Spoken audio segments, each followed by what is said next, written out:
Good morning, everyone. I am Rebecca Vickers, and on behalf of the Florida Alcohol and Drug Abuse Association, welcome to today's webinar entitled Risk and Protective Factor Theory, Understanding Root Causes of Substance Use Disorders with Susie Kowalsky. This webinar is being made available through a collaboration of the Florida Department of Children, Families, Office of Substance Abuse, Mental Health, and the Florida Alcohol and Drug Abuse Association. Please note that as an attendee, you are in listen-only mode and will only be able to view your name. If you have questions, please send them to the presenter and me, the host, by using the chat panel. The button to open the panel is usually located in the lower right side of your monitor. Please use the chat panel to send any questions you may have as you think of them. The presenter will address questions as time permits. Our audio is broadcast through the internet to your computer. If you experience poor computer audio, there are a few options to try on screen right now, and these options will be posted in the chat panel as well. If you continue to experience poor audio through your computer, try rejoining the webinar and use the call-in option. You must be connected to the audio of this presentation and view it on screen as well to receive a certificate of attendance. The recording and materials used in today's presentation will be available on the FADA website within 30 business days. To access the recording and PowerPoint, go to our website at www.fada.org and then to our Resource Center and then to our training library. FADA produces many webinars and workshops through the support of the Florida Department of Children and Families. To help participants track credits earned through attendance, we host an online community that provides a personalized digital journal where participants can maintain statements of credits for webinars and workshops taken through the Florida Alcohol and Drug Abuse Association.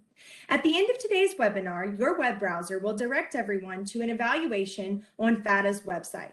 You will first need to register or sign in to your account to complete the evaluation. Information you provide FADA as a part of registering remains confidential.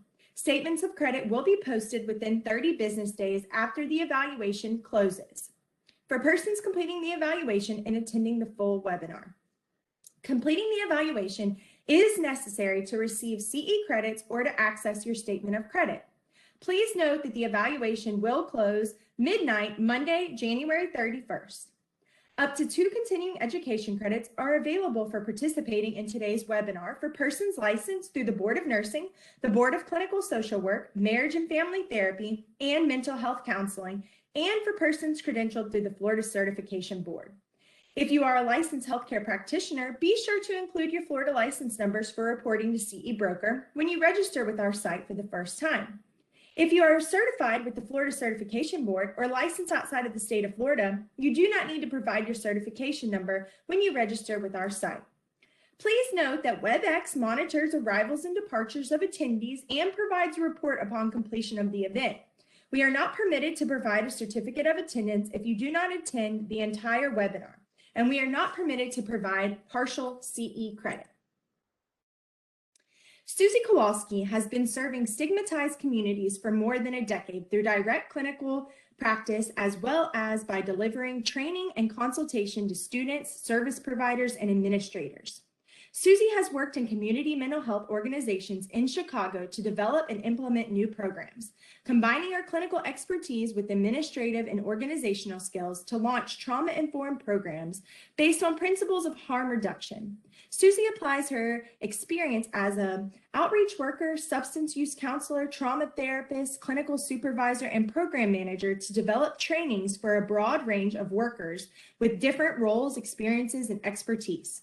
As a therapist, clinical supervisor, trainer, and consultant, Susie emphasizes a rational approach in which healthy connections facilitate the development of insight, practice of new skills, and curiosity for continued growth. And now I'd like to welcome our presenter, Susie Kowalsky. I will turn the presentation over to you. Good morning. Thank you so much, Rebecca, for the warm introduction and for you and the rest of your team's work to bring this presentation to life this morning. There's a lot of work that goes on behind the scenes, and I appreciate that. And I also want to thank FADA and the Florida Department of Children and Families for sponsoring today's presentation. It's always a pleasure working with you all. So here is my contact information. As Rebecca said, my name is Susie Kowalsky, and my husband James and I operate a small business called Practice for Progress. And that's really a nod to our roots in harm reduction and trauma-informed care. So we live and work in Chicago, where we offer training and consultation and supervision. But today, I'm really excited to be joining you all from Florida. This is my first time doing a FADA webinar from the state of Florida. We drove down to escape the cold for a little bit. So we're here for just a couple more days. So I'm coming to you from Hollywood, Florida. So if you have any recommendations of places to check out in our last few days here, feel free to enter them into the chat. I've already heard that we've got to check out the wings at Ricky's. But anyway, just wanted to let you know I'm here with you in Florida. And here's my contact information. Please feel free to reach out after today's session if you have any lingering questions or are looking for a particular resource. I'm always happy to hear from folks and to be a resource to you all. There are no actual or potential conflicts of interest to disclose, and this presentation was created without any commercial support. Here is our roadmap for today, and so we will start out in our time this morning. We'll talk through some key features of both risk and protective factors, and we'll explore them across multiple contexts, which is going to be a really important piece of our understanding. We'll talk through some common risk and protective factors, and specifically what you tend to see in the communities and people you serve. And we'll talk about their potential to influence individuals' relationships with drugs. And then we will wrap up by reviewing SAMHSA's strategic prevention framework, which offers a really nice structure for integrating our understanding of risk and protective factors into prevention efforts and approaches and programs. So as we begin to dive in this morning, I want to start by asking you to consider, when you think about the people you've worked with, what kind of factors have influenced the paths that people end up taking? I'm sure that we've all had experiences where we've worked with two people who may have had some similar life experiences, but they ended up going in really different directions. And I know that when that's happened in my work, I can't help but wonder why. Why did two people who experienced a similar kind of adversity end up in really different places? Or when something really positive has happened, why did it make such a big difference for one person but not another? So I'd encourage you to think about times when you've seen that happen in your own caseload or your own circle of friends or family or within a community, and to think about what was the difference that made a difference. And that's kind of what leads us to thinking about risk and protective factors. So throughout our time here today, we'll be really talking through SAMHSA's Strategic Prevention Framework Guide, and it's linked here and it's definitely in the resources, and we'll be using this as our outline. And they spend a lot of time in this guide really detailing key features of risk and protective factors and the ways that they can be influential in prevention efforts. SAMHSA offers us these key features, these 4 features, which we'll look through much more closely. We know that risk and protective factors exist in multiple contexts. They're also correlated and cumulative. We know that individual factors, meaning an individual risk or protective factor, can be associated with multiple problems. and that risk and protective factors are influential over time. They don't have just a short impact. It's also really important to recognize here that the underlying factors that drive a substance misuse problem in one community will likely be pretty different from the factors that drive that same problem in a different community because of these key features. So effective prevention efforts really focus on reducing the risk factors and strengthening the protective factors that are specific to the priority problems of any given community. So the first feature is that we know that these risk and protective factors exist in multiple contexts. And what that means is that every one of us has characteristics, whether they're biological or psychological, that make us more vulnerable or resilient in response to potential behavioral health issues. But we aren't islands and we don't exist in isolation.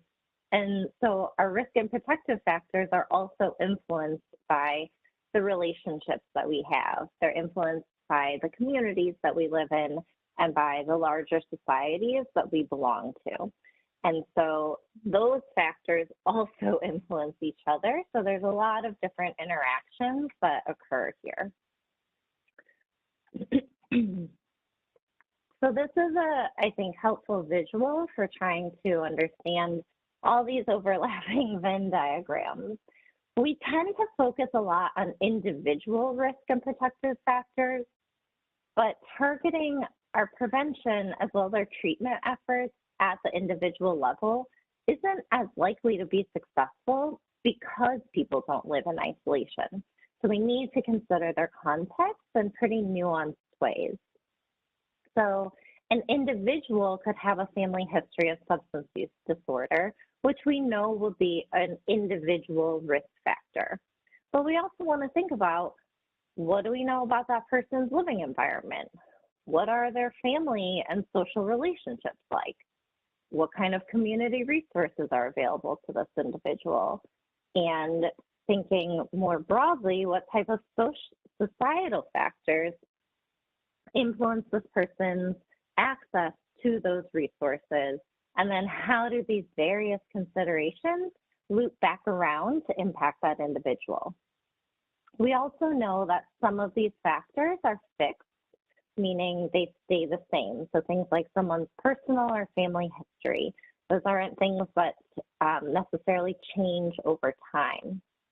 But other factors like the quality of someone's interpersonal connections or their employment status, those things are variable. They change over time, and those changes also have ripple effects of their own. So we know that there are a lot of different individual risk factors, and looking a little more closely at these individual factors, some of the more common ones we tend to see include things like physical health conditions are an individual risk factor, but we also know that this is really clearly and closely related to other contexts. So something we've been all watching unfold over the past nearly 2 years is how an individual's physical health is impacted by their context. We're seeing this with COVID-19. So some individuals have conditions that put them at increased risk, but do they have paid time off work? Do they have affordable childcare? Do they have health insurance? And can they or do they access preventative medical care? So this is just an example of some of the ways that we see how these individual risk factors are really influenced by the other contextual factors that surround an individual. Some of the really key risk factors that we see at the individual level are the person's personal and family history of substance use disorder, mental health conditions, and/or experiences of trauma. When we know that that's the case, we also want to know things like, when did that start? Someone who starts having a difficult relationship with substances at the age of 14, that might be a little bit different in terms of their risk and preventative factors versus someone who started having signs of substance use disorder when they're 44. So we want to know, when did these things begin? And then also, how did they respond to treatment? Did this person have access to treatment? Were they open to it? And what was their experience and response when they did access treatment? Again, we also want to consider their family history. Is there an intergenerational history and transmission? We see that quite a bit with trauma, but also with substance use disorder and mental health conditions, because we also know that those three are so closely linked. We know that being socially isolated is a risk factor, which is an individual risk factor, but again, it's kind of a nod to a relationship risk factor. And then what is this person's level of stress? Something that for most of us tends to be pretty variable, so something that changes quite a bit, but what's their current level of stress? What's their socioeconomic status? And what's their belief system? Having a sense of meaning and purpose can be a significant protective factor, and so of course the absence of it would present as a risk factor.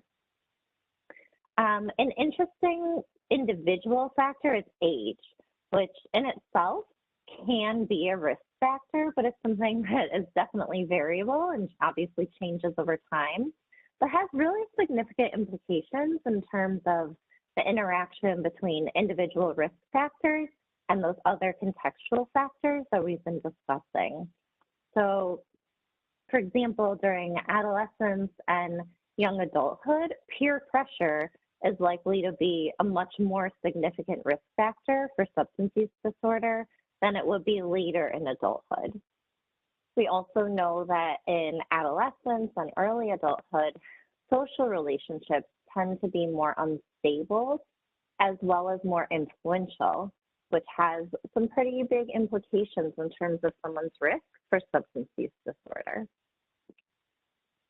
So I would love to hear from you all. If you think about some of the people that you serve, what sorts of protective factors do you observe in the people that you've worked with? And things to maybe consider or think through are, are these individual factors fixed or variable, and how do they interact with these other contextual factors? So if folks can go ahead and enter into the chat some of the individual level protective factors that you have seen in people you all work with.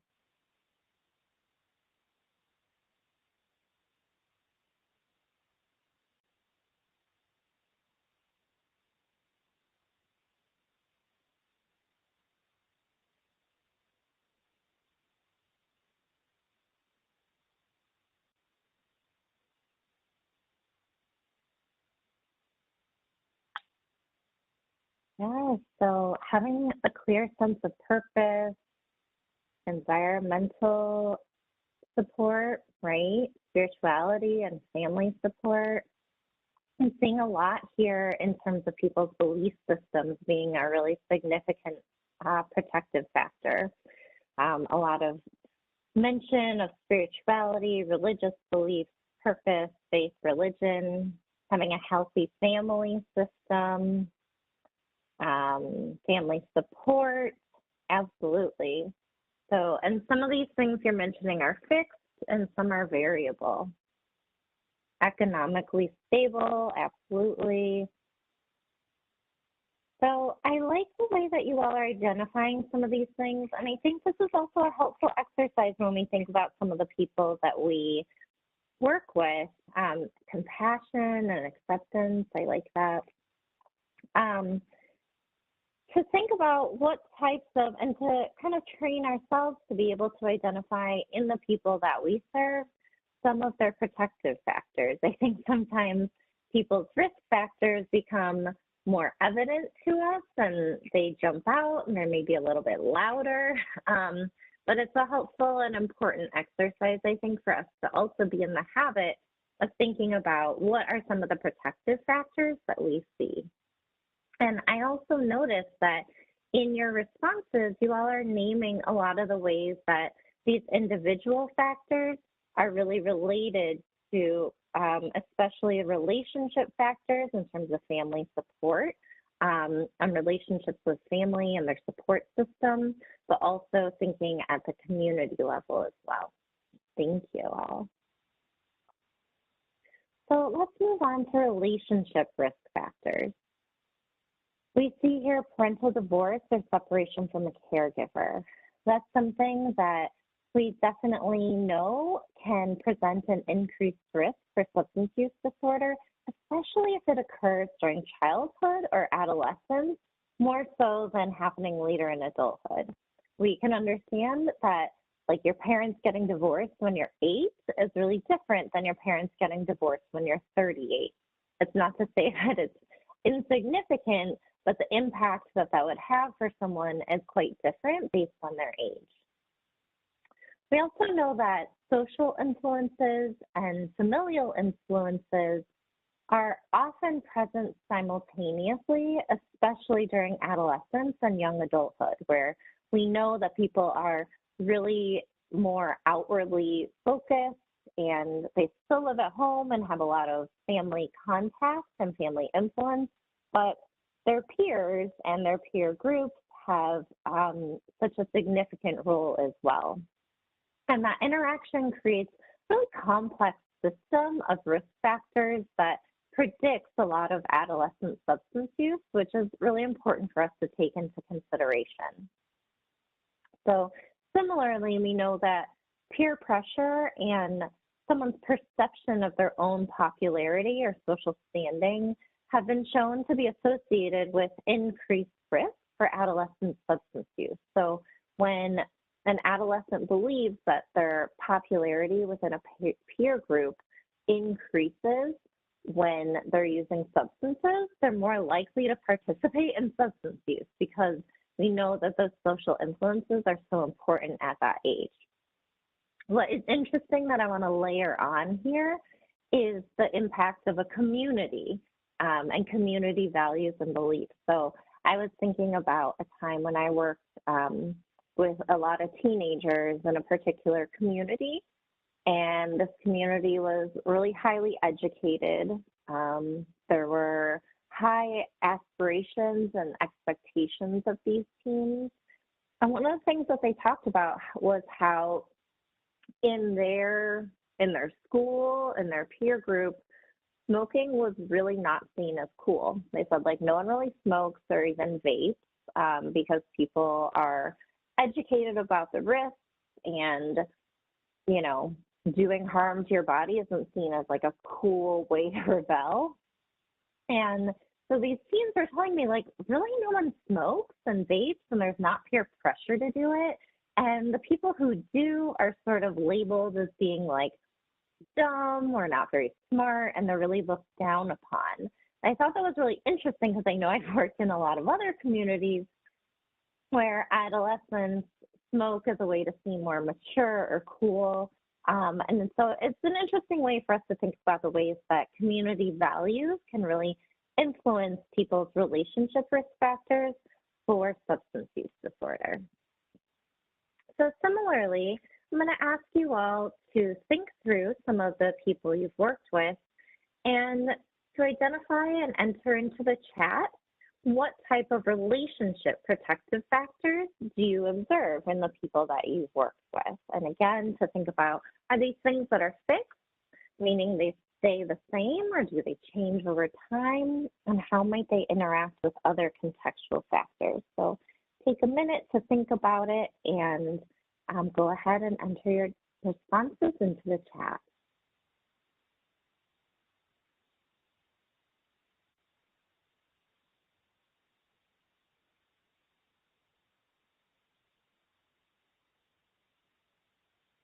Yeah, Angela's mentioning positive peer influences, consistency and communication with others, positive, healthy friendships, strong parental support. That one is huge.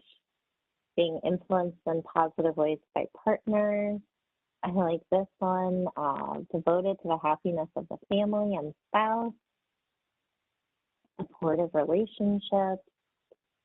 Yeah, some relationships can be more stable, some are more variable. I am, Josie's mentioning having a sense of understanding and availability from your support system.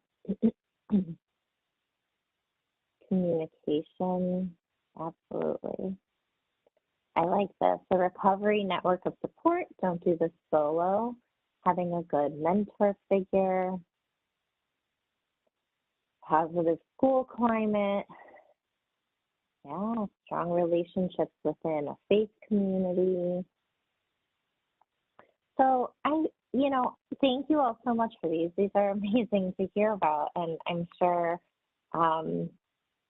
really important to notice and observe in the communities that you serve.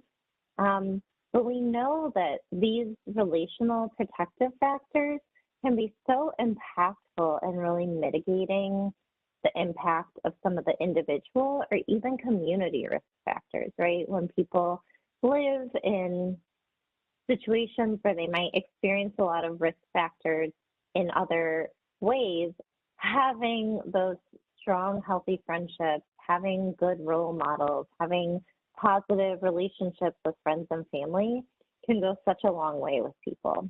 So we want to make sure to really assess for and identify the relational protective factors, not to say that any of these are more important than others, and at the same time, we are relational beings, and so having those strong protective relationships can really go a long way in mitigating risk.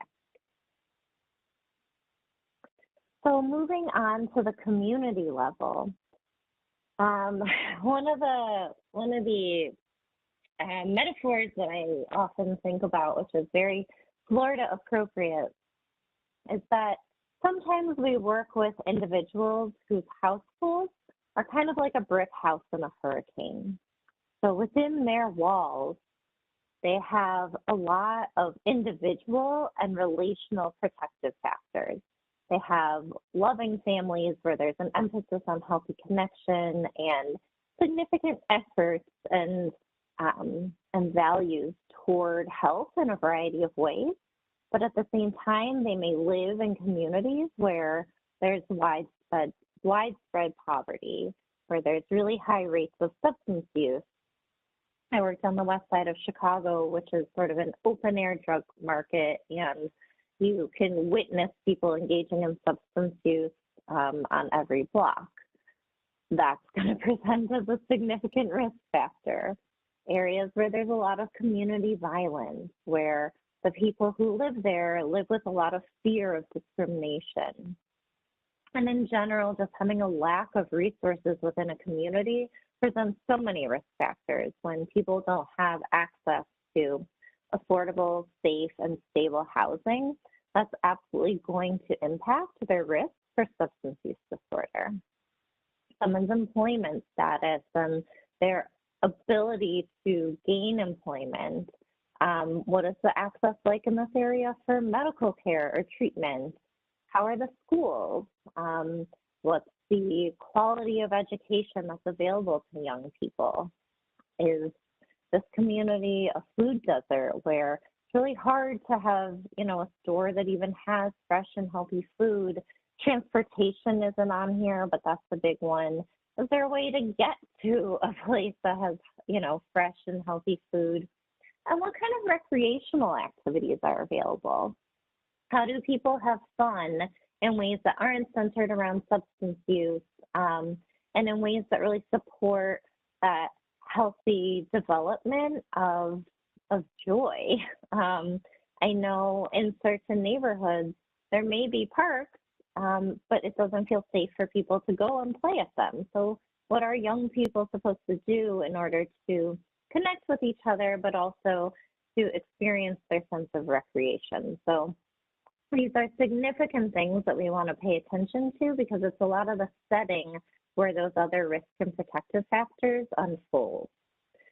So again, I'm going to ask you all to think about the communities that you serve and the communities that the people you work with live in, And what kind of protective factors do you notice? And once again, to think through, are those protective factors things that are pretty fixed or variable? And how might they interact with the other contextual factors we've been discussing? So take a moment to think through that, and when you're ready, go ahead and enter some of your responses into the chat.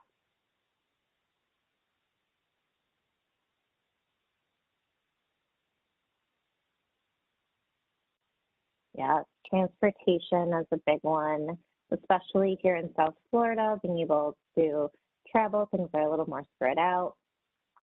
Strong social welfare and education, influence again of the church and faith community, outreach programs. As a former outreach worker, I appreciate that. Stable housing and employment, mental health unit at the sheriff's department to address comorbidity, food pantries, community centers. That's awesome. That gives kids a safe place to go. Youth programs, positive influence in school clubs. Libraries are a huge one. Housing stability, mobile health care, again, kind of a nod to the outreach workers. This is great. And adult drop-in centers, we forget about sometimes those needs. And I'm seeing some things listed that I think also speak to some of the society protective factors. So funding for things like emergency housing or basic needs assistance, cultural connections. I love seeing that. So thank you all so much. These are really amazing resources to know about, and also to think about how do these things work as protective factors, and how can we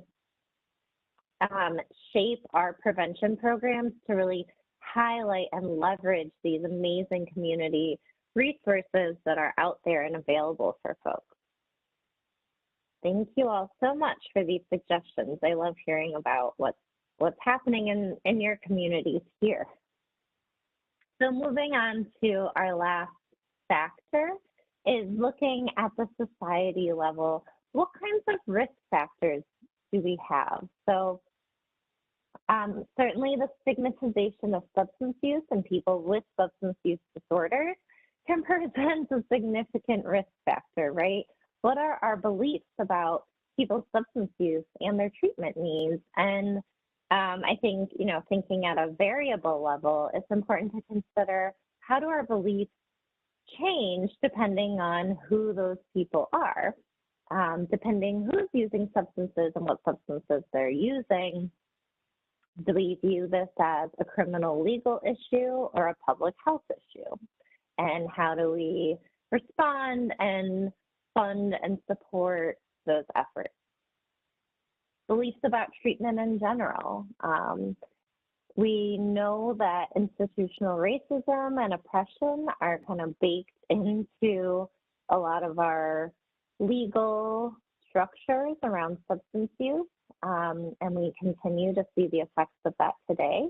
So that's something that we also want to really consider when we think about those community and even, filtering that down to the individual level, how the influence can really still be seen there. I've talked a good amount about the accessibility of community resources and support. Their presence is the amount to which certain people, and who are those people, can access those resources is really influenced by some of these bigger picture society factors. And then I think there's an important question of what is the balance and the pervading view on what sorts of things fall under individual responsibility and what level of support is appropriate or needed at the society level, and kind of how does that all shake out? So, yes, absolutely. Dee is asking about long wait times to enter services. That is, I would say, both a community and society risk factor that we need to think about, because to some degree, there's, some community-based things of like what is available in the community, but at the society level, how long it takes to enter services is also related to things like how do we fund it and what are people's views on treatment and what appropriate treatment looks like. So I'm going to ask you all to identify some society level protective factors that you see in the people, communities, and societies that you serve. So go ahead and think through that, and when you're ready, enter some of your responses into the chat, please.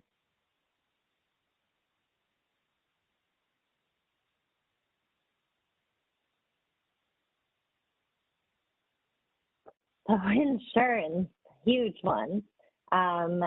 Staff in school systems being more educated. We're hearing a lot more about trauma-informed schools. The destigmatization of mental illness is a huge thing that hopefully we're making some traction on. Emelina's mentioning harm reduction programs, which I'm always happy to see as a huge champion of harm reduction, access to good health care, program availability and cost, long waiting lists for services. So the protective factor would be short waiting lists for services, inclusion, a lot of emphasis on stigma, aftercare programs. I like seeing Big Brother, Big Sister programs, pulling in some of those peer support services, some different mutual respect, aid and support groups to destigmatize mental health and substance use issues. That is huge. Kalisha is mentioning that the pandemic has really helped to promote more acceptance and access to mental health care. It's something that we know affects all of us. Good communication between agencies, that's huge. It goes such a long way. So thank you all. I think that thinking at the society level also certainly helps us identify some protective factors, but can also help us understand where we may need to target some of our preventative efforts as well. So, believe it or not, this has actually all been just part of key feature number 1, that our risk and protective factors exist in multiple contexts. So, thank you for your contributions to really unfolding and unpacking what some of these things are, those different contexts and what that looks like. So the second key feature of risk and protective factors is that they're correlated and cumulative. And what that means is that people with some risk factors tend to have an increased chance of experiencing more risk factors and are less likely to have robust protective factors. Some people who have some protection, meaning some protective factors, generally are more likely to have more protective factors and less risk. So we see this correlation. We also know that risk and protective factors really add up over the lifetime. So young people who have multiple risk factors are at increased risk, and people who have multiple protective factors are at a reduced risk. So this is kind of the idea that the whole is greater than the sum of its parts, right? An individual could have a couple risk factors here and there, but their overall risk tends to really accumulate. So this helps us understand where prevention efforts really need to target multiple factors rather than single ones because of the ways that risk and protective factors tend to be correlated and cumulative. So I like this quote. This kind of brings us to the ACEs study, which refers to the Adverse Childhood Experiences Study. And we'll watch a video about it in just a moment. But I like this quote that adverse childhood experiences are the single greatest unaddressed public health threat facing our nation today. So we're going to watch a video that kind of provides some background information about the ACEs so we can all know about it, and then we'll spend some time really unpacking it. So Rebecca and Eric, whenever you're ready, I'll turn it over to you for the video.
right, thank you all for watching that. So I included a slide here that lists the 10 ACEs, and they divide them into these 3 categories.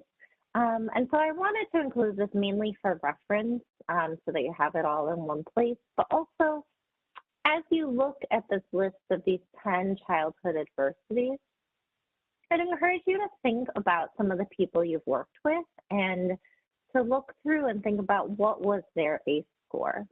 So when I worked in substance use treatment on the west side of Chicago, which is really the city's like ground zero for the overdose crisis, just about everyone who walked through our doors had an ACE score of at least 6, but many of the people we served had ACE scores more like in the 8, 9, 10 range.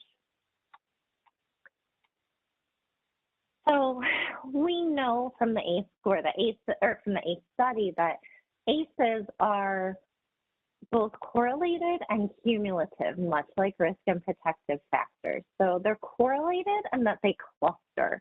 Having one ACE really increased the chances of having more. So of the people who had one ACE, 87% of them had 2 or more.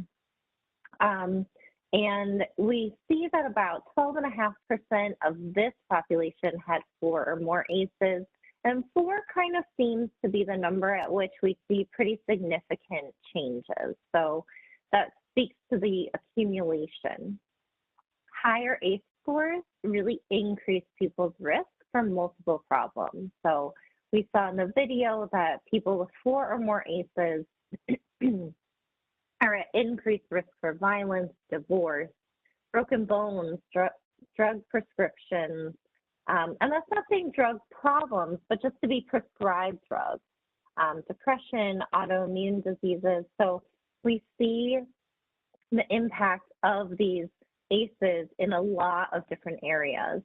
And it's pretty startling to know that having 6 or more ACEs on average really shortened people's lifespan by 20 years. So it's a really significant thing for us to know. So we see that the ACEs accumulate in terms of their impact, and the higher ACE score a person has, the greater the risk for having a really wide range of problems later in life. So we see from the ACE study that just some more statistics here. Like I said, that 4 and more ACEs was the kind of number at which we see pretty significantly increased risk. And I think what's interesting to know is that at the population level, it didn't matter which 4 ACEs a person has. So it's not saying that these 4 ACEs are more harmful than others.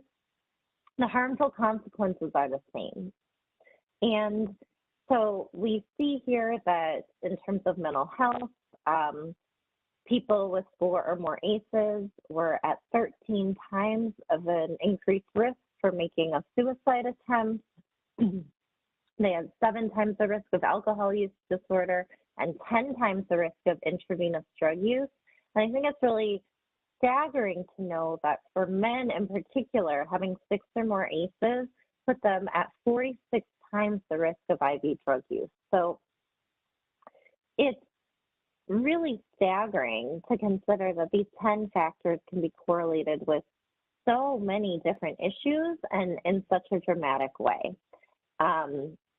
We also see then that one of the other big findings from the ACE study is that childhood adversity really contributes to a lot of our major chronic health, mental health, economic health, and social health issues. So they're very big in their impact.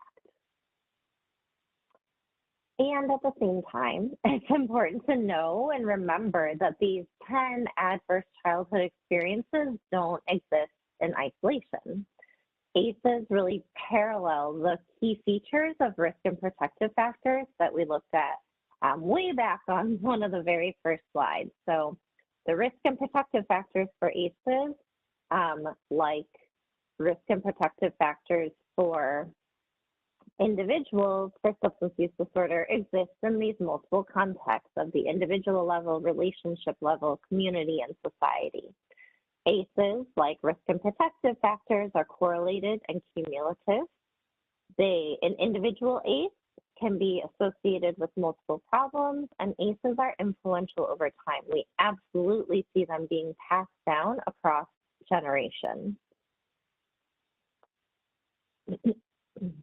So this pyramid is one of the ways that shows how this happens. So the ACE study demonstrated that there's a clear correlation between early adversity and a pretty broad range of problems later in life. And so this is kind of the way for us to understand, like, how does that happen?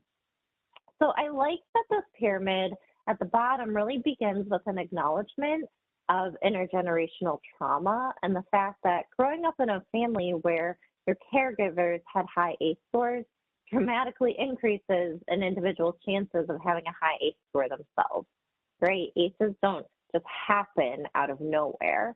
The stage is really set for them to occur based on a pattern of intergenerational and historical trauma, in addition to the social conditions and local context in which an individual grows up.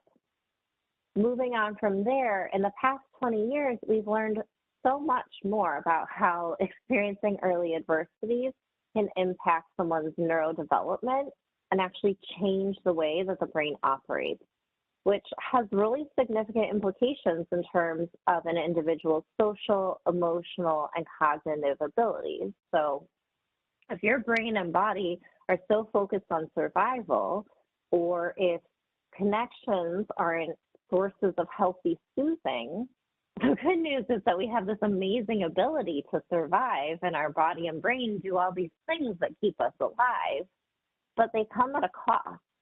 So kids who grow up in these types of environments really struggle as a direct result with things like focused attention, emotional regulation, memory, learning, understanding what healthy relationships look like and feel like. And what we often see then is that people find ways to adapt, and they do it a lot of times by engaging in risky behaviors. So things like substance use, but also things like dropping out of school or not trusting doctors or other authorities, neglecting their mental health, withdrawing from relationships because relationships haven't proven to be safe places in the past. And then we can understand where this leads to disease or disability and social problems. And then at the very top of the pyramid, unfortunately, in many instances, this leads to early death. And again, we know that those who had an ACE score of 6 or more, on average, died 20 years earlier, which is really the accumulation of all of these different things.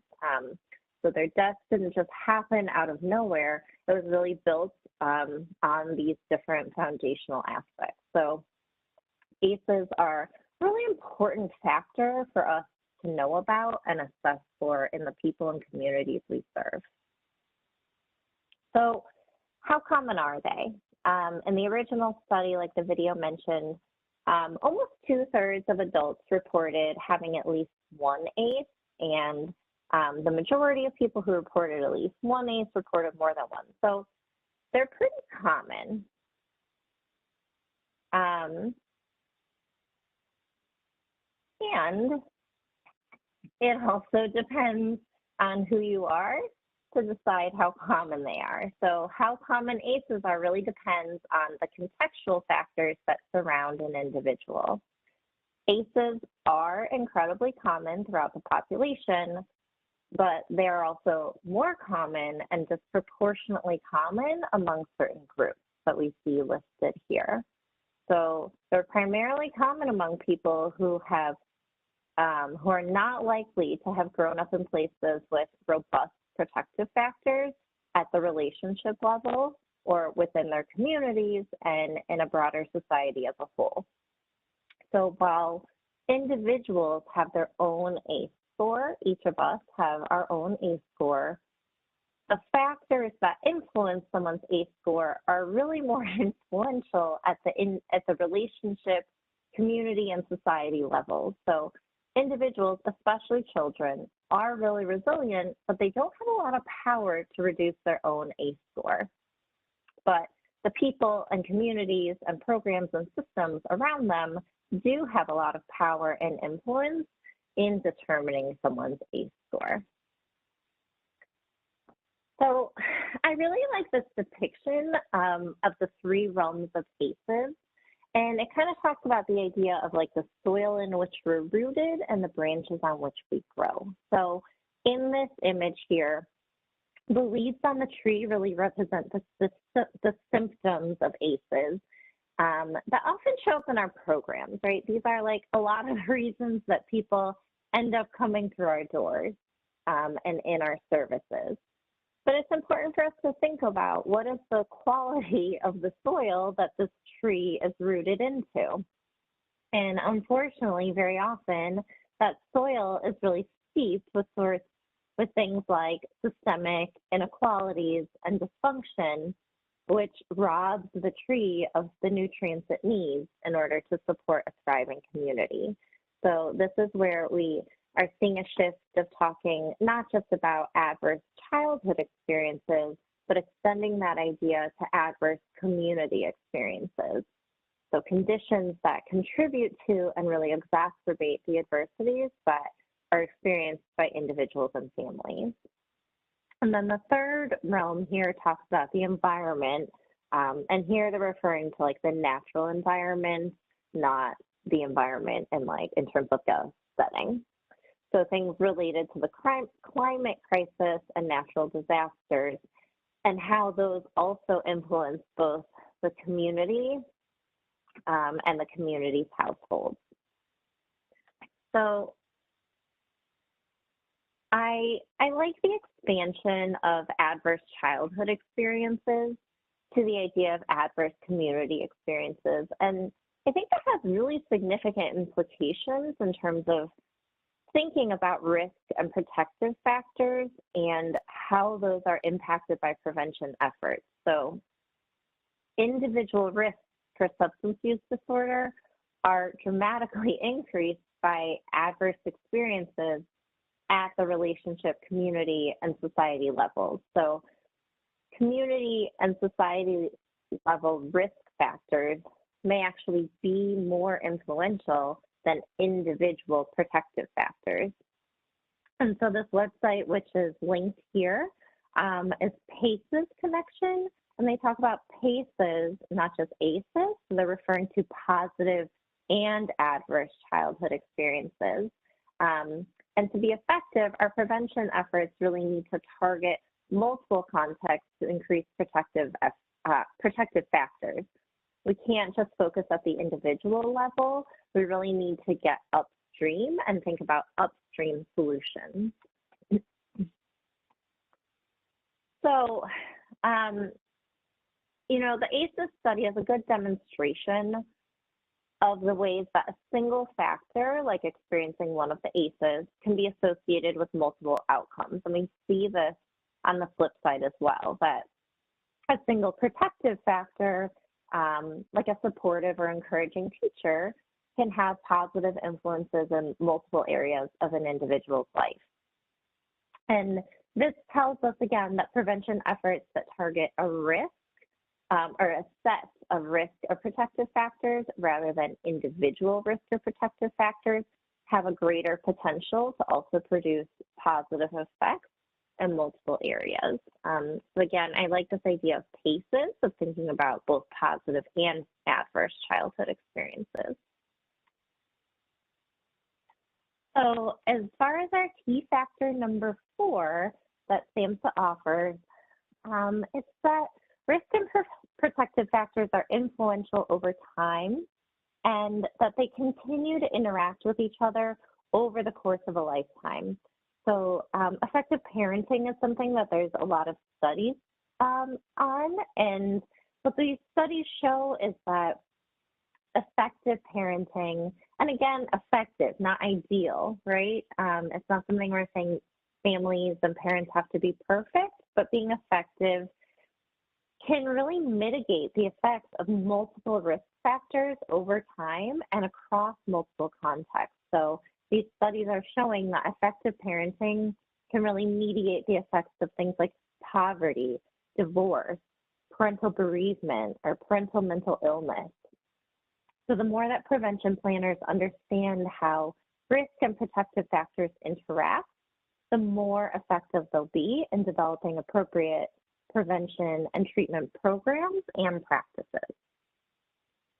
So this is kind of what we've been talking about, but I put it in here for the visual learners among us. You know, we all take in information in different ways. I tend to be a very visual learner, so this is just a way for us to see how individual adversities or risks can be associated with multiple problems that have a lasting impact over time. So I like this graphic. And I see that you're asking, Monica's asking about access to the link on the last slide. And at the very end, we'll kind of go through, but yes, you'll receive the slides, and all of these are live hyperlinks that will bring you to these websites. So I think that this idea of these different realms of ACEs lines up really well with the idea of treatment versus prevention. So treatment we can think of as sort of working with the people who are already in the tree. Their branches have already grown, and like their leaves are what they are. And these are very often the people who end up in treatment at some point because their risk factors or ACE scores were higher. And so they show these different symptoms, and for one reason or another, they end up in our services. Prevention, on the other hand, really targets the context in which these individuals grow. So we can't change something as complicated as substance use problems by working with one individual at a time. As effective as we may be, and as wonderful as you all are at doing your jobs, we can't fix substance use problems one person at a time. We really need to focus on upstream solutions, and so that's where prevention comes in to prevent these problems from being widespread. And so this means that prevention is going to need to target communities and societies much more heavily than individuals. And this is because we know that people are a product of their environment. And so we need to change the environment if we want to change people, not the other way around. So we'll shift our attention here to talking about prevention strategies.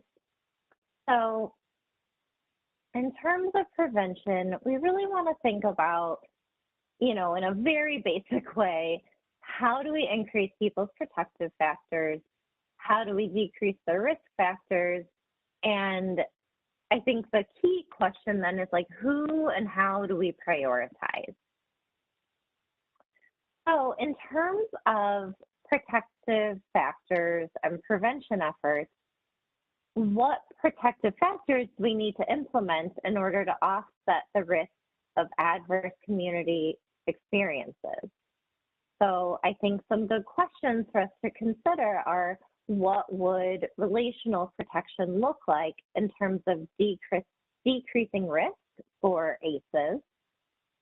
What kinds of community level changes do we need to establish and maintain to protect our at-risk groups?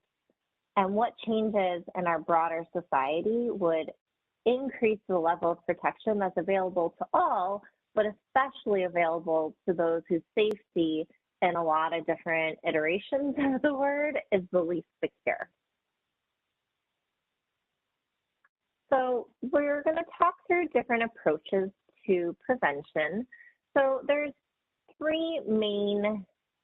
like different levels of risk. So not all people or populations are at the same level of risk. And different levels of risk require different types of prevention programs. And prevention programs and practices are most effective when they're really well matched to the level of risk of their target population. So we want to be really specific here.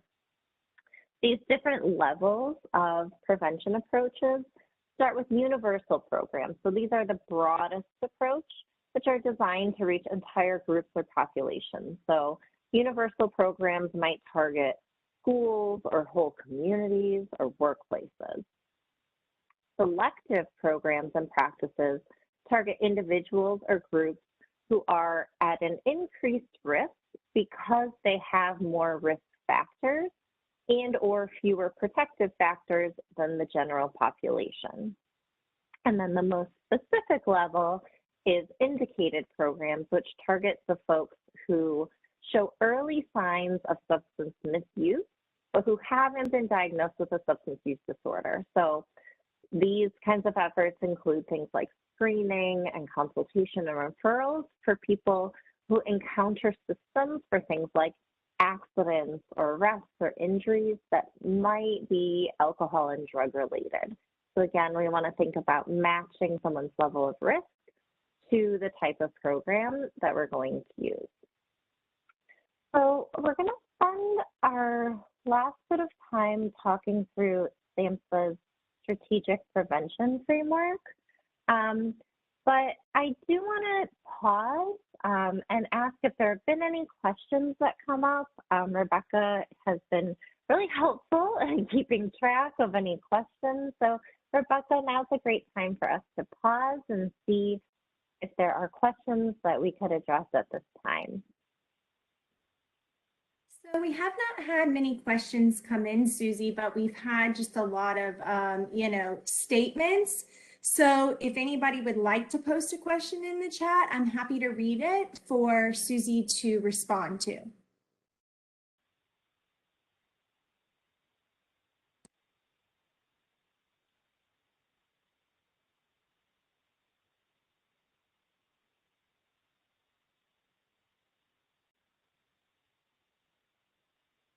I see. How would we approach such a client? From Rochelle. Could you be more specific, Rochelle, about what type of client you're referring to?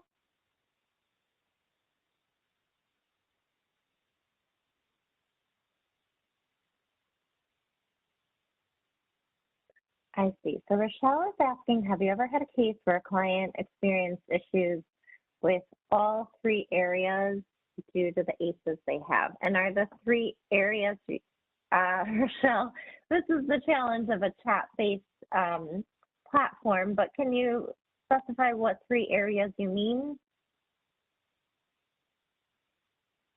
Susie, while Michelle's working on that, someone asked, how do you address long-term impoverished clients? So I think that is a great question. It's a lot of the people that I have worked with throughout my career, and there's not a simple answer. So how do you address people or populations who've lived in impoverished areas for a long time? I would say at multiple levels. So we need to work with the individual in front of us and really embrace a trauma-informed approach. And so I tend to straddle kind of the wall between direct clinical practice and some administrative roles, but generally I'm more of a clinician than an administrator. But I'm so appreciative and grateful to the administrators out there, because working with people who've been living in long-term poverty and communities that have been impoverished for a long time, again, isn't something we're going to change one individual at a time. We need, broad stroke systemic change to address things like that. So I think we have to apply kind of a both and approach of working with the individual and, using the saying we all love here of meeting people where they're at and understanding the context that that individual is living within, and then also having those really important administratively and policy focused individuals working to change those systems so that we can try and bring some more system level change. And then we have another question. Is it appropriate to discuss ACE scores with the client after they've been assessed? Yeah, so there's some really great resources out there, and we can walk through them a little bit at the end, but they're all links, and like I mentioned, you will receive the slides. There are a lot of resources about how to do that appropriately, but my experience in talking with people and helping people learn about ACEs is that it feels really validating and empowering for people to understand that there are reasons that some of these things are unfolding in my life and that it's not just me, that I fit a pattern, and a lot of people who've had experiences like mine have some of the challenges like mine. So I think some more specifics of exactly how to address that conversation, I would direct you to some more specific resources. But yes, I think it's really important for people, and I'm seeing this as kind of the second half of this question, is how do you relay this information while instilling hope? I think of that quote that was mentioned in the video, that what's predictable is preventable, and understanding that although these experiences may put someone at increased risk, we also know that there are a lot of things that we can do to change course, and that, as the video said, ACEs aren't destiny, they're information. And so that's where we want to bring in and really build up someone's resources and support.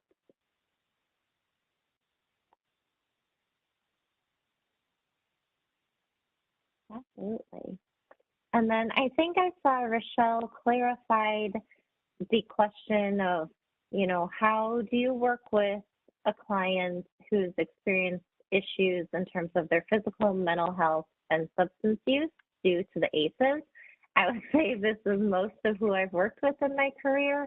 And again, really relying on approaches based on trauma-informed care and harm reduction.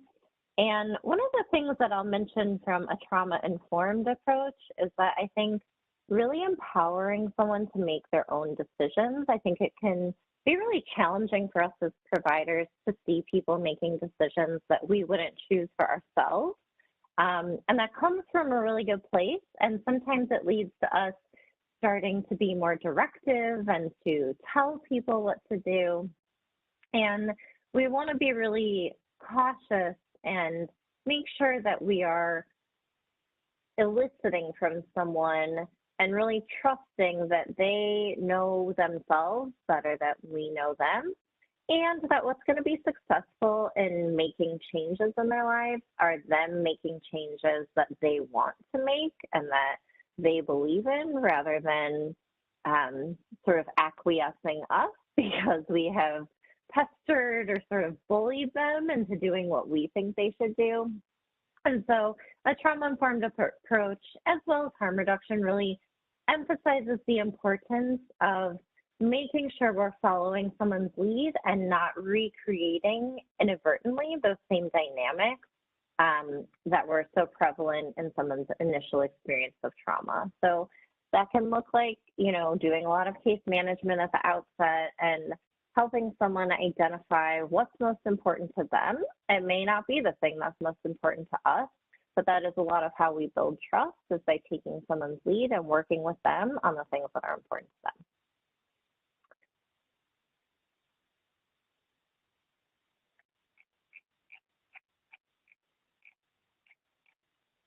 All right. Yes, absolutely. Services absolutely need to be client-driven, and I think that is kind of the only effective type of service. People don't make long-standing, meaningful changes because someone else demands that they do. We make those changes when they become important to us. So again, I would add motivational interviewing into the mix of things that I would heavily rely on. Thank you all for these great questions. I'll leave some time at the end for any additional questions, but I wanted to just pause before we kind of jump further into our prevention approaches and give a couple moments to address any questions. So I'm going to move us back into the slides for now, but like I said, I'll leave some time at the end, so feel free to ask additional questions then. I should also mention, if you have other questions that you want to ask, feel free to enter them in the chat, and Rebecca will kindly gather them, and then we can address them at the end. And Tracy, I see that you're not sure your comments are going into the chat. At the bottom where it says to everyone, or who it's to, if you click on that, there'll be a drop-down menu, and if you post it to everyone or all panelists, then other folks will see it. We are going to go straight through today, so we're not going to take a break, but like I said, we had this little pause to address questions, and we'll have some time at the end for more. So we are going to wrap up our time here today by walking through the end part of SAMHSA's strategic prevention framework, and they have these 6 steps, and risk and protective factors are kind of baked into these 6 steps in ways that we'll see, but these 5 steps. So the first step is assessment, which is essentially determining what's the problem, what are the local prevention needs based on data. Step 2 is capacity, so that's where we build local resources and local readiness to address prevention efforts. So we're kind of asking what's available for us to work with. In the planning stage, we're asking what should we do and how should we do it. We're finding out what will work to address prevention needs and how should we do it well. Implementation is where we put the plan into action. We deliver evidence-based programs and practices as intended, and then we always wrap up with evaluation of, is our plan succeeding? And so we take a close look at the process and the outcomes of the programs and practices to see, is it working and what needs to be adjusted? In addition to those 5 steps, SAMHSA offers these guiding principles, which are intended to really underscore, kind of be an accompaniment throughout the entire process. So these guiding principles are cultural competence, which really refers to the ability of the individual or organization to understand and effectively interact with people who have different values, lifestyles, and traditions based on their distinctive heritage and social relationships. So a lot of cultural competence, I think, includes an element of humility, of trying to understand and interact effectively with people who come from a different cultural orientation than our own. And then the other guiding principle is sustainability, which refers to this process of building an adaptive and effective system that is able to achieve and maintain desired results in the long term. So we're not trying to put a Band-Aid on it. We're trying to think about big picture, long-lasting impact. So we'll go through the steps a little bit more closely now. And I took images from their guide, which is referenced at the end. So the first piece is this assessment step. And the purpose here is really to understand the local prevention needs. And we do that by looking carefully at data that we gather from a variety of sources. So we look at the problems and related behaviors. And what I like that they point out is that substance misuse problems and their harmful related behaviors are not necessarily the same. So we want to know things like what substance misuse problems, so that might be things like overdoses or alcohol poisoning, and related behaviors are occurring in the community. So the related behaviors might be things like prescription drug misuse or underage drinking. And how often are these problems and related behaviors occurring, and which ones are happening the most? So they'll talk a little bit more about really prioritizing which is the next step. So what's the prevalence of a specific problem or behavior, and how severe is it? How much of an impact? Do we notice any trends? Are there some patterns of how these things might be changing over time? And then they also talk about changeability. So how likely is it that a community is going to be able to actually modify the problem or behavior? And so part of this is assessing risk and protective factors, which we've talked quite a bit about this morning, but that's kind of, I think, helpful to see like where this fits in the big picture. So the next step is capacity. So in this step, they really build and mobilize local resources, and planners work to make sure that there's community buy-in for prevention efforts. So again, I think this speaks to that guiding principle of both sustainability and cultural competence, right? We're not doing something upon a community, we're working with community stakeholders and a broad range of diverse community stakeholders to determine what is most important to this community, what resources are available here, who's our prevention team, and how can we raise awareness with the purpose of increasing a buy-in for this effort. The third step is strategic planning, and I think there's a really strong emphasis here on the strategic part. So this is where we really increase the effectiveness of our prevention efforts by making sure that planners are targeting and implementing the most appropriate programs and strategies for their particular community. So this is definitely not a one-size-fits-all, but a really personalized and individualized plan for a searching community. So we see here that an essential part of the planning stage is really matching the problem to the solution. One of the interesting things I think that SAMHSA points out is that communities can't change substance misuse problems directly, but they can affect change by addressing the risk and protective factors that are associated with that problem. So this is kind of tying this all together, why it's so important for us to have this really nuanced understanding of these factors.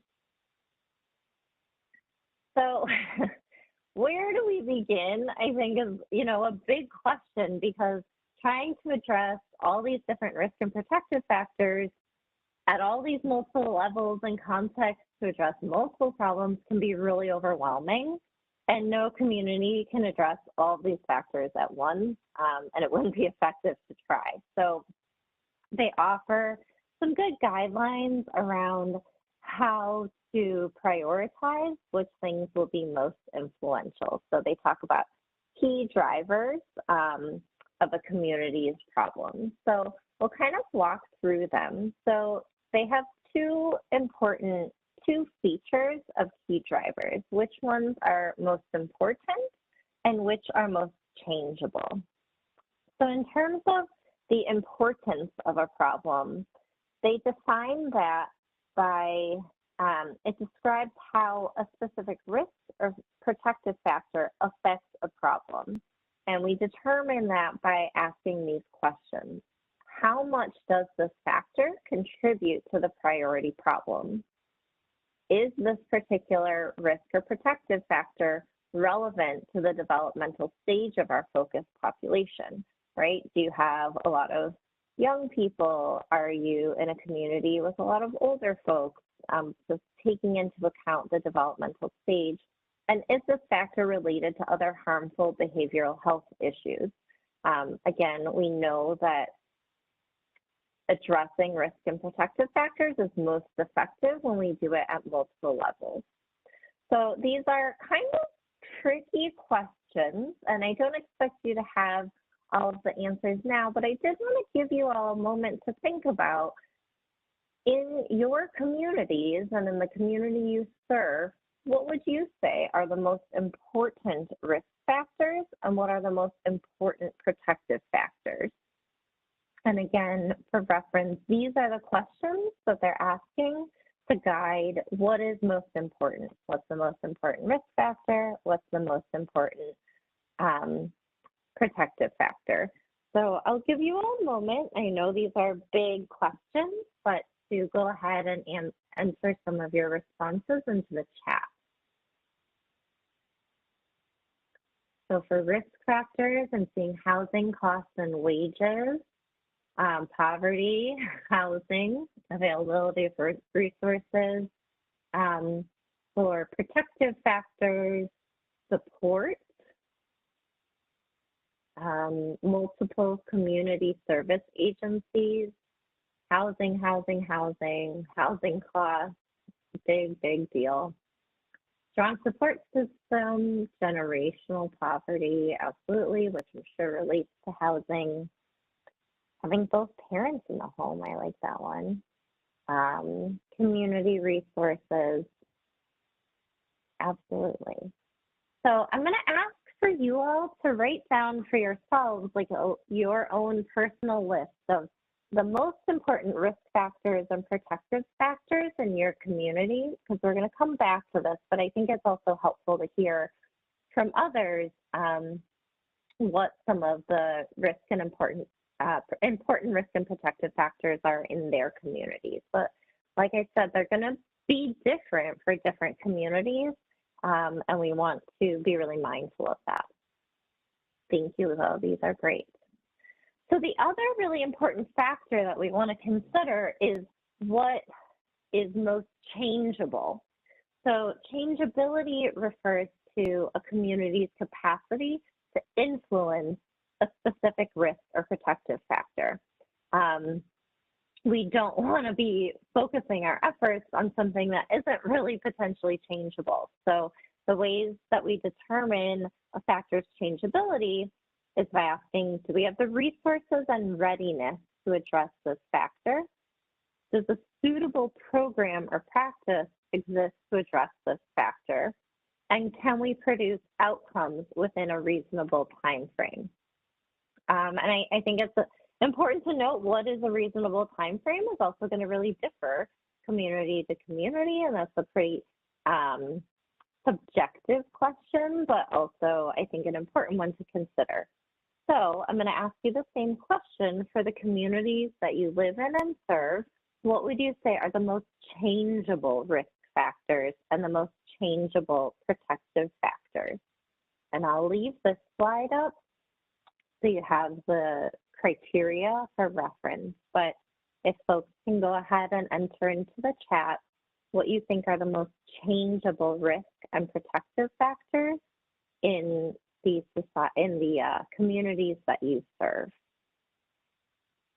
Societal divides, housing and employment, integrated treatment of co-occurring mental health and substance use conditions, how we fund programs. I'm seeing a lot of mention of school and education, so access to education, increased psychoed in schools, housing, quality childcare, employment, funding. Yeah, so I think with funding, it'd be helpful to think about funding for what, right? What specifically do we want more funding for? These are awesome. Thank you all. So once again, I'm going to ask you all to make your individual lists as you continue to contribute to our communal list here. For your community, what would you say are the most changeable risk and protective factors? And, you know, I see here a lot of reference to the need for system level change, right? I'm not seeing people mention things at an individual level, right? We're seeing legislation to maintain mental health services, a lot of reference to funding, housing. This isn't talking about individuals making individual changes, because we understand that changeability in terms of risk and protective factors needs to happen at a much bigger level than the individual. Okay, so hopefully you all have your list of your most important factors and your most changeable factors. And that really brings us to this graphic that I like about the idea that prevention planning is most effective when we prioritize the risk and protective factors that are high on change and high on importance. So that's where we are going to be most effective in implementing change and preventing substance use disorder. Our next best option, if there's not a lot of overlap between what's high on importance and high on changeability, so like looking at your list, is there some overlap? If there's not, they say the next best option is to really prioritize factors that have high importance, meaning this is something that's really important, but low changeability. The reason for that is that we don't want to focus our efforts on something that isn't that important, and it's really typically easier to increase something's changeability than it is to increase its importance, right? If something is pretty changeable, but it's really not that important, it's not going to be the most effective in preventing substance use disorder developing within a community. We can, absent those options, we can also address a factor that does have low importance but high changeability, and this can give a community the sense of a quick win. This can be effective in raising awareness and support for the need for more prevention efforts, and it can also help increase the community's capacity to address more important factors down the road. So if you're seeing that you've got a lot of things that are high on changeability but not that important, it doesn't mean that it's not worth the effort to implement prevention strategies. But I think this is a helpful way to think about where can we best address and kind of point our efforts. So kind of putting these pieces together, looking at your list, what risk factors for your community are high in both importance and changeability, and what protective factors for your community are high in both importance and changeability.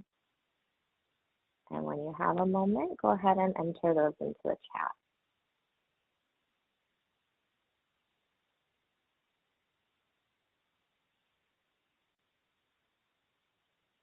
Yeah. Health insurance, housing, education,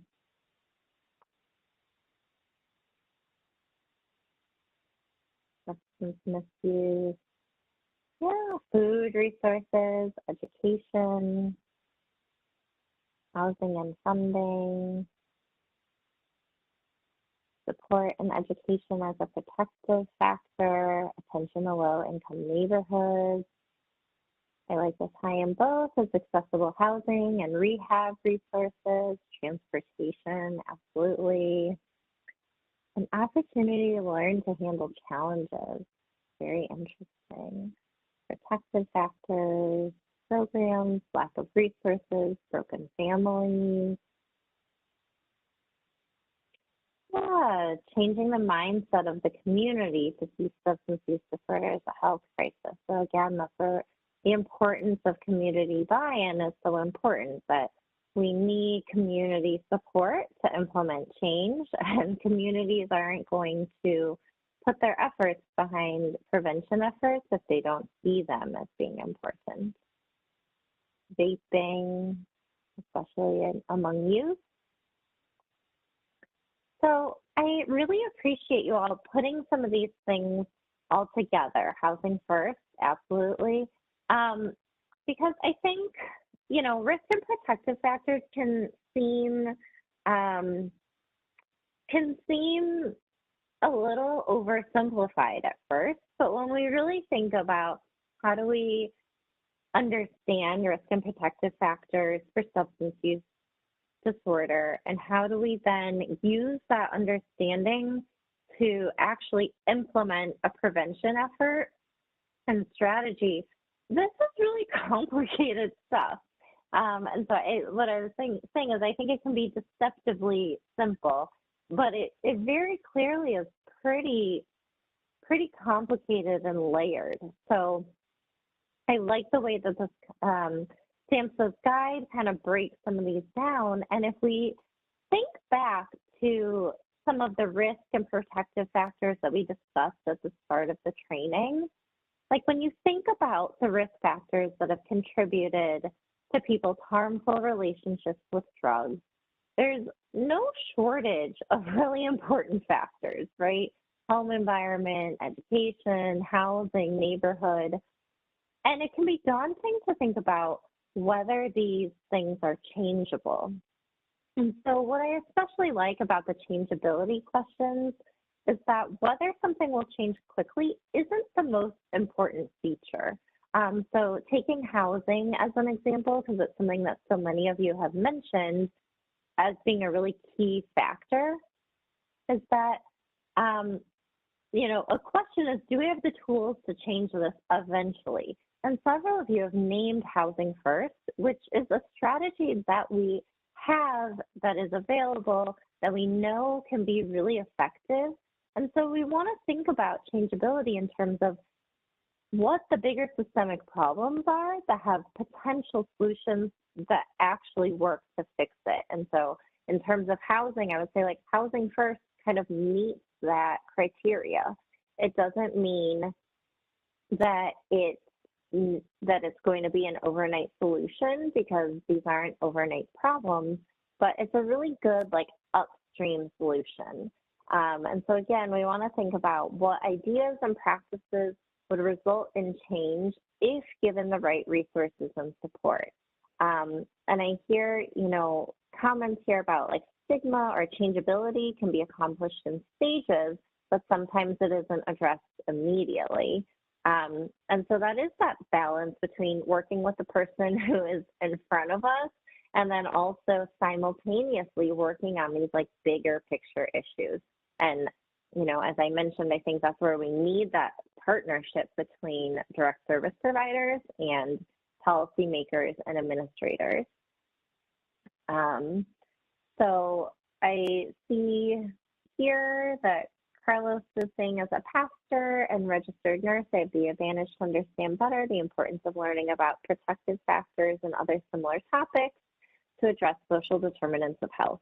Any experiences educating this topic or similar topics to faith community leaders or pastors? I believe faith communities trained on MI, trauma-informed care, mental health first aid will be more effective in serving their communities, and in particular mental illness, addiction, and recovery, because stigma is huge. Carlos, I would say thank you so much for your comment. I absolutely agree with you that faith communities, as well as I would argue most communities, would be better positioned to effectively serve their communities with support and training on those topics.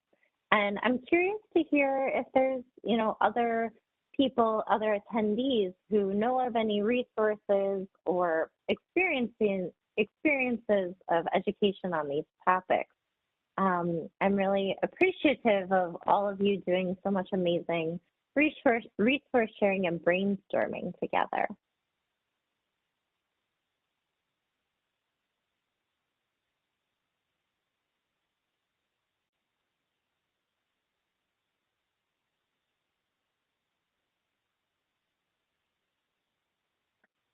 I'll give folks another minute to enter any other comments as we wrap up, kind of bringing these pieces together. But I think, this was a brief conversation kind of going through this, but I think these are things that you could have additional conversations about with your teams, with your programs, and Narcan availability and training is huge. It's something I'm a big proponent of. But I wanted to back up just a little bit to address the comments about change not being addressed immediately. I think that's where we really maybe need to focus then on capacity, is raising community awareness, really strengthening a prevention team and engaging community stakeholders. We want to partner with people in the community to, focus on this last guiding principle of sustainability, and think about where are we hoping to go and where can we best target our efforts to be effective in getting there. And I see some resources, FACT program and wraparound services help with planning. I'm not familiar with that, so if Tanisha is able to share a little bit more about that, I'm guessing or hoping that I'm not the only one who's not familiar, but curious about that. And yeah, absolutely. Access to appropriate grants for our programs is really crucial. We need to keep our doors open. So I think hopefully you all are seeing some of the ways that these pieces come together and really fit together in a quite complicated but really beautiful way to hopefully affect change. So step 3 here, we talked about strategic planning, and I think this is sort of the meat of this and the really complicated part of, so if we have a sense of what the problem is and we have tried to build awareness and community buy-in, like how do we decide what to do? So that's like the multi-million-dollar question.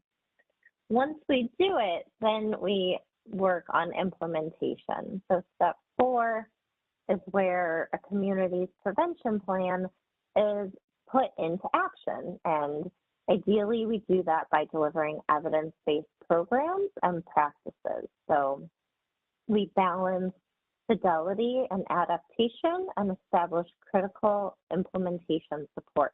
So a little bit about what that means in terms of balancing fidelity and adaptation. So fidelity is the degree to which a program or practice is implemented as intended, fidelity to the model.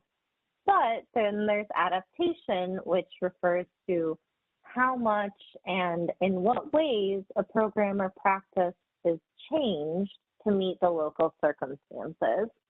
And I think that's something that all of us encounter, even if we're not prevention planners, when we're using a lot of different implementation techniques. Is how do we stay true to the model, but also adapt based on what's unfolding in real time. So that is a key part of the implementation. And one of the things that the SAMHSA Strategic Prevention Framework Guide offers is some guidelines around how to manage that balance. So things like retaining the core components. So even if we have to make some adaptations, what are the core features and how much are we staying true to the model? So those are kind of like the key ingredients.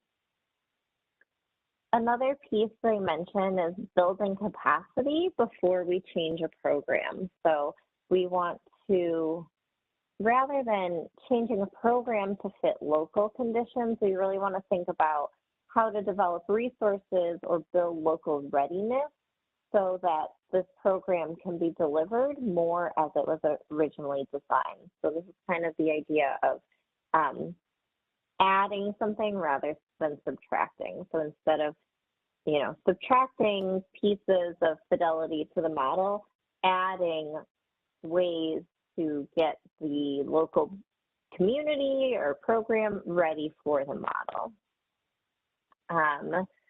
Great question from Shirley. How do we do the strategic prevention planning and implementation if they don't have adequate funding to do it?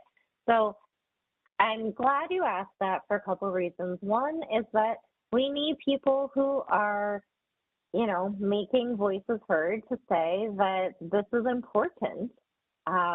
If we want to address substance use in our communities and our societies, we absolutely need to offer appropriate treatment But we also need to think about prevention. We're not going to address substance use treatment or substance use disorders by only working with people who have a problem. We want to be preventative, and I think we see a real shift in that happening in terms of our health care. And as someone mentioned earlier, I think we're starting to see a little bit more of a shift in how we think about prevention in terms of our mental health care.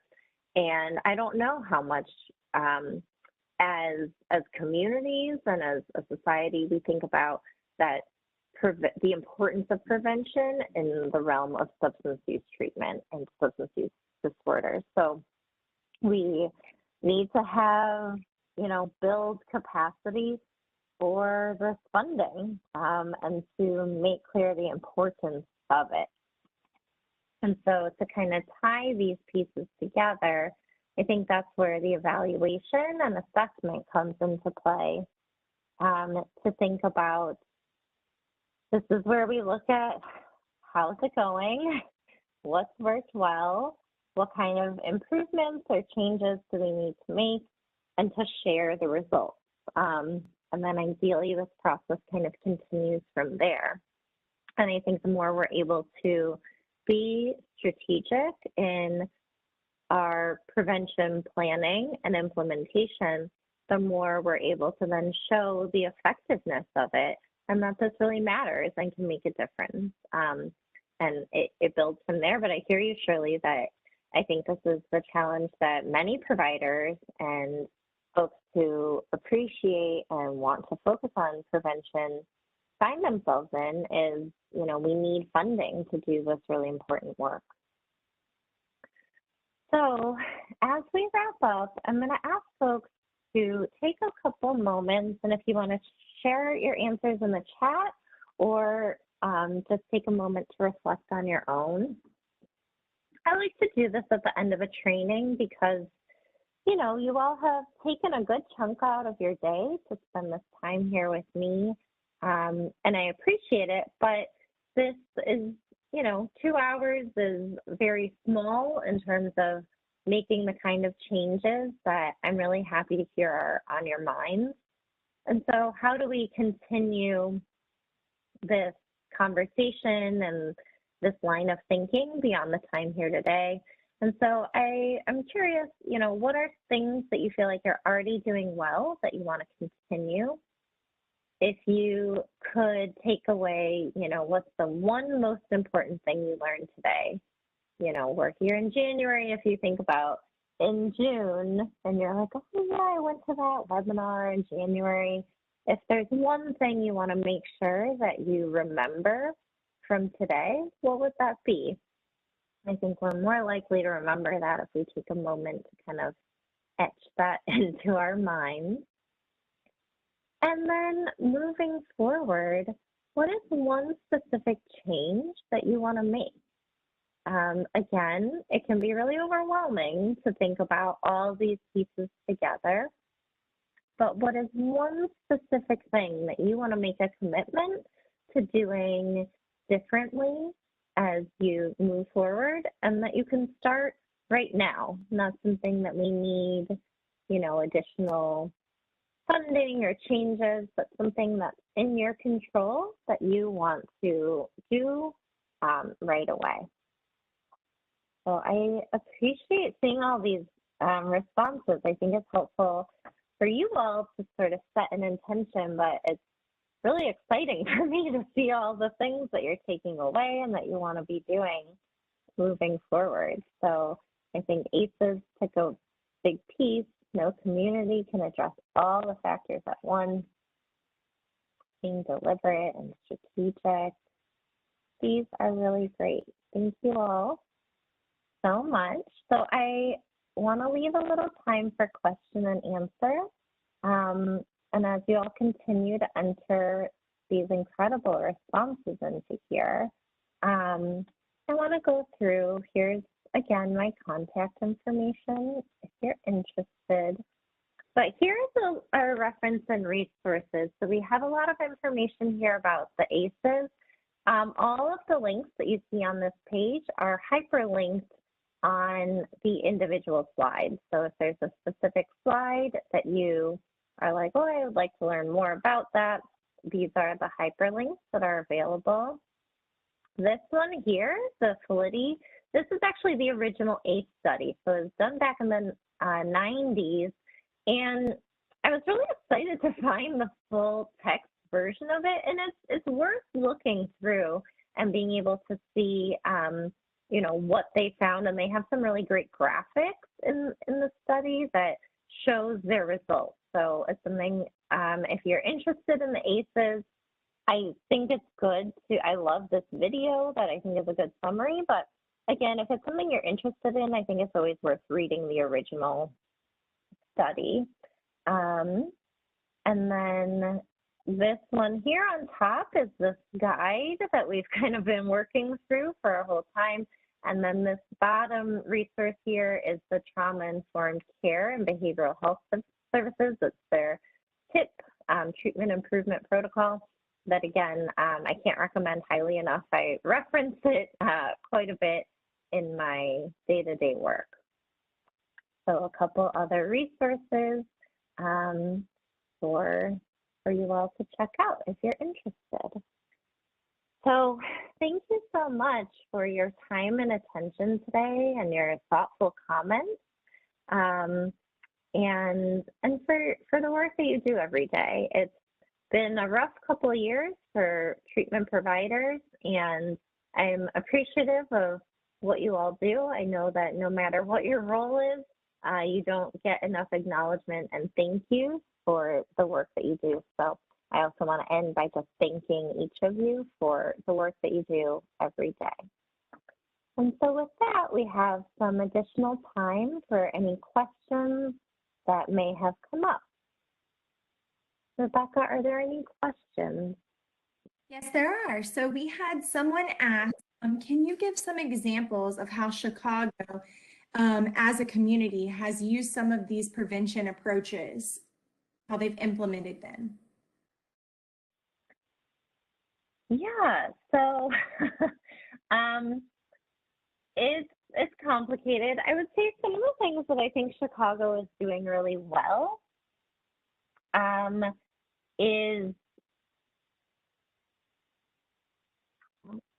can you hear me?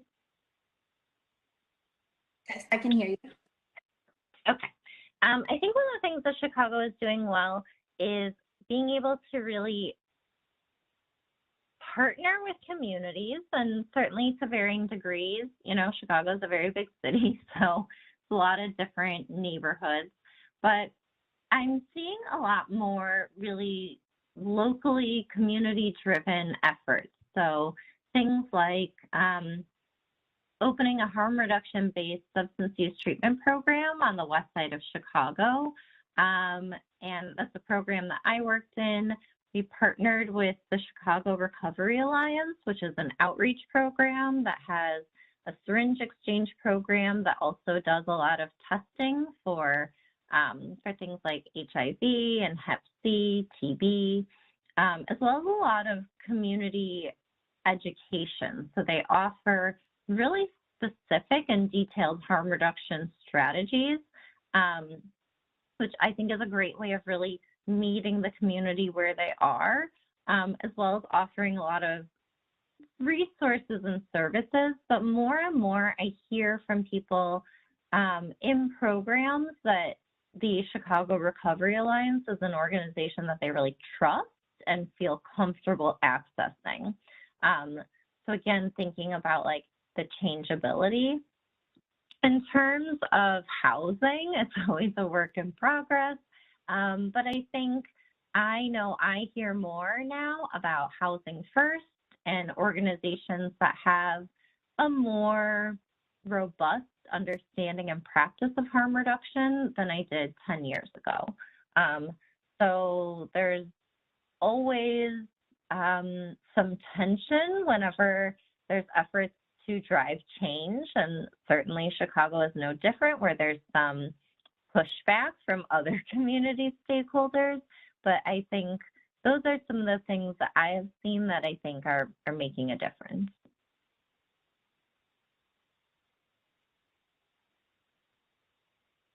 And then we had another question about if you could give some networks, or if there's any listed in your resources for bridging community resources for residents returning to their community.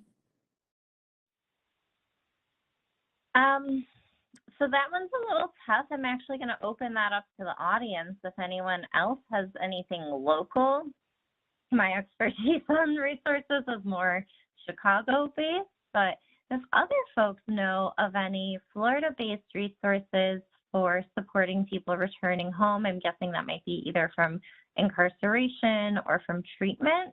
I really appreciate that question because that is such a vulnerable time for folks. And we know, thinking about risk and protective factors for overdose, that's a really risky time period. So if anyone is able to share resources in the chat, I think that's a great question and would love to see if folks know of any Florida-based support.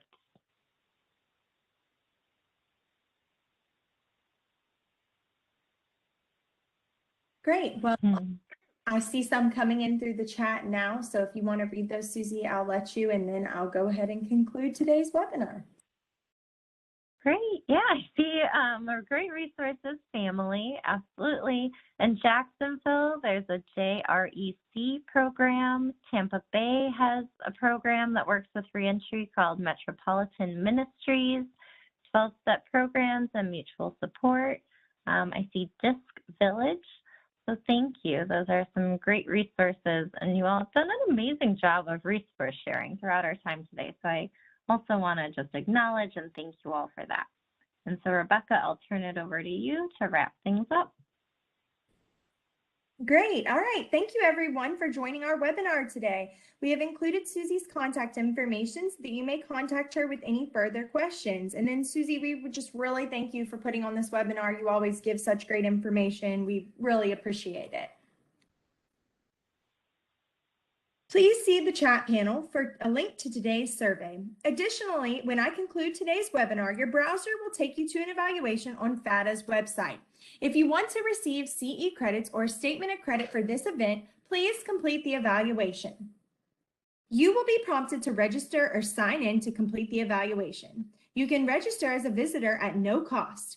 For CEs to be reported to CE Broker for Florida licensed healthcare practitioners, you must provide an accurate Florida Department of Health license, prefix, and number the first time you register. After you register or sign in, you will be directed onward to the evaluation. You will need to use the same email address you used when registering for today's webinar through WebEx when you set up your profile in FATA's system. This helps connect your attendance to your profile. You will get a second opportunity to complete the evaluation through a follow-up email later today. The sender will be messenger@webex.com. Evaluations will close midnight, Monday, January 31st, 2022. We do not email statements of credit. Instead, after we verify attendance and completion of the evaluation, a statement of credit will be generated as a journal entry within your profile 30 business days after the event. Thank you for participating in today's webinar. We'd also like to recognize and thank the Florida Department of Children and Families Office of Substance Abuse and Mental Health for funding today's education. Have a great rest of your day.